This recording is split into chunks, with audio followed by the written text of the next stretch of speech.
banyak yang lain. Ada sebuah pabrik rokok bersimpati menawarkan penkeh 1 kontainer kalau mau dibakar.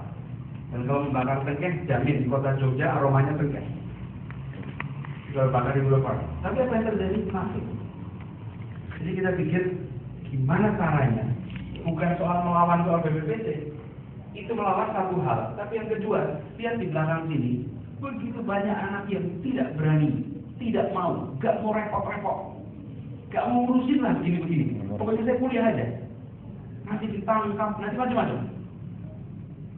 Bikin apa? Penelitian tata niaga cukai. Yang ikut siapa? Semua fakultas yang ada kaitannya dengan tata niaga cukai. Dari mulai hukum, pertanian, geografi, ekonomi, semua yang terkait. Lalu yang dikirimkan jadi peneliti siapa? Bukan ketua senatnya, bukan. Para pemenang lomba karya tulis ilmiah mahasiswa. Mereka semua yang dikirim menjadi suplainya. Dan apa yang terjadi? Tim itu bekerja ke lapangan. Apa yang terjadi? Sesudah itu dibentuk di dalam kampus, gak ada yang bisa mengatakan ini proses yang salah. Oh, riset kok. Banyak guru besar kita yang tidak ingin mahasiswanya ikut gerakan mahasiswa. Sering kan ketemu dosen begitu? Ya, masih sama. Pasti juga begitu. Tapi apa yang terjadi? Kalau kita mau penelitian tata niaga cukai, kok nggak boleh? Penelitian kok? Boleh bener lagi. Nggak bisa, harus didukung. Mahasiswa yang ada kok, protes buat apa ngurusin itu? Penelitian kok. Dikirim ke Sulawesi Utara, Lampung, Jawa Timur. Dan ini puluhan mahasiswa yang terlibat. Begitu selesai, hasilnya tidak bisa dibantah protes kita, dan teman-teman yang selama ini berada di wilayah karya ilmiah berubah menjadi aktivis gerakan mahasiswa. Kenapa? Mereka lihat di lapangan operasi itu seperti apa. Mereka lihat lapangan diikuti, diawasi, ditekan, dan ketika kembali mereka sudah menjadi gerakan. Jadi bukan saja kita membayangkan perlawanan pada sebuah sistem yang salah, tapi you are a leader. Think of your follower. Pikirkan mereka yang disebut sebagai semesta pembicaraan Anda. Bisa tidak mereka dilibatkan? Dan di sini teman-teman, kunci kalau Anda menurut pandangan kami hikmahnya adalah gimana bukan saja sana, tapi juga lingkungan kita yang dekat. Yang terakhir, suka tidak suka Anda muda, dan suka tidak suka Anda punya syariatnya. Syariatnya Anda itu usianya masih panjang, masih panjang.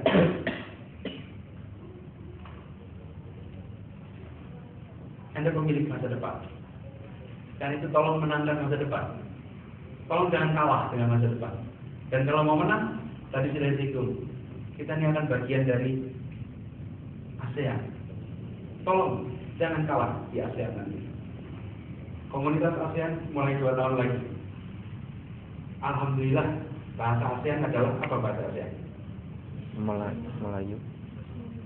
Malaysia, Indonesia? Melayu. Apa bahasa ASEAN? Kalau Anda tidak tahu bahasa ASEAN, bagaimana Anda bisa menang di ASEAN? Sudah disepakati tahun 2000, bukan? Disepakati waktu Presidennya Gus Dur. Gus Dur tahun 99-2001. Disepakati pada saat itu bahasa ASEAN, bahasa Inggris. Bahasa resmi ASEAN adalah bahasa Inggris. Anda mau menang di sana? Anda harus bisa bahasa Inggris. Ada yang dari Makassar? Ada yang dari Sumatera, di mana? Dari mana Anda? Medan. Lampung. Coba sekarang bayangkan orang Jawa tidak bisa bahasa Melayu, terus terjadi Indonesia. Bisa tidak dia berperan di Indonesia? Sehebat apapun orang Jawa, jika dia tidak bisa bahasa Melayu, dia tidak punya tempat di Republik Baru ini. Tak bisa. Dia harus berbicara dalam bahasa Melayu yang sekarang kita sebut sebagai bahasa Indonesia. Bahasa Melayu itu kan bahasa orang seberang, kalau kata orang Jogja, ya. Kalau Anda tidak bisa bahasa Melayu, forget it.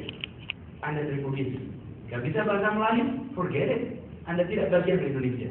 Anda orang Batak, misalnya. Bahasa Batak, kuasai. Tapi tidak bisa bahasa Melayu, forget it.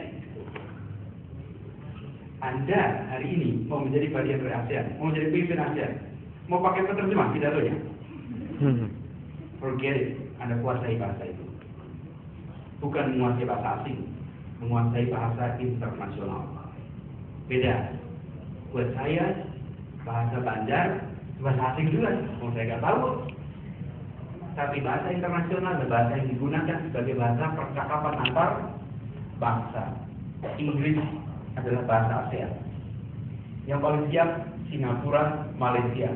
Kita nanti pidato nasionalisme bukan karena cinta tanah air, tapi karena takut kalah dengan mereka. Jelek sekali. Jelek sekali. Sama seperti kalau ada orang pidato, kita harus pilih putra daerah.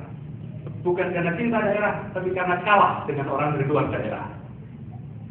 Itu namanya pidato putra daerah sebagai pengakuan kata sopan atas kekalahan. Anda jangan lakukan itu. Jangan pidato nasionalisme. Kalau Anda tidak nasionalis karena Anda cinta Indonesia, tapi bukan karena takut kalah sama orang asing. Jadikan orang pidato seperti itu terhadap Indonesia. Kita harus hati-hati sama Indonesia. Mereka akan menguasai kita. Itu yang saya ingin dengar dari generasi besok. Jangan sebaliknya. Kita yang pidato, hati-hati Malaysia, hati-hati Singapura. Jangan, dibalikkan. Biarkan mereka berpidato. Hati-hati dengan Indonesia. Mereka dahsyat, mereka kuat. Hari ini belum. Karena itu tanggung jawab Anda. Minimal kuasai bahasanya. Kalau kompetensinya, Anda sudah bisa melewati mereka. Jauh. Kita di Indonesia, insya Allah saya sudah bisa merasakan. Saya sering di Singapura, saya sering dengan komunikasi anak-anak muda di sana. Kompetensi anak-anak kita, keterampilannya, wawasannya dahsyat. Jauh. Bedanya begitu duduk kita diam mereka bicara. Kenapa? Ya karena enggak keluar. So don't do that. Kuasai. Seorang pemimpin mahasiswa harus menguasai bahasa internasional. Karena Anda harus jadi pemimpin kita di masa depan.